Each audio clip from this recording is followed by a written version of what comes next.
মালিকিরা যখন নামাজ আদায় করে তারা হাত দুটো ঝুলিয়ে রাখে।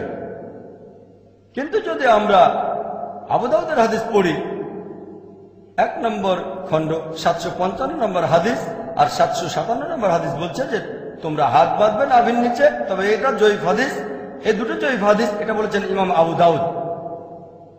আবু দাউদ 1 নম্বর খণ্ড 756 নম্বর হাদিস বলছে তোমরা নাভির উপরে হাত বাঁধো। এটার ভিত্তি জয়ীফ হাদিসটা চেয়ে বেশ শক্ত।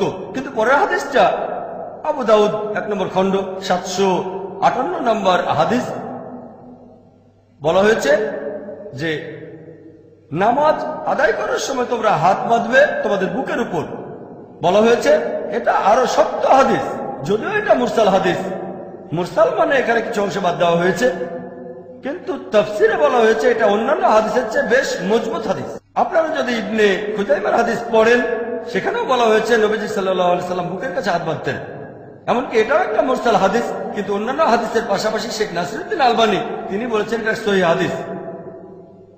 তাহলে নামাজের সময় হাত কোথায় রাখবেন এ ব্যাপারে মজবুত হাদিস হচ্ছে বুকের কাছে হাত বাঁধেন।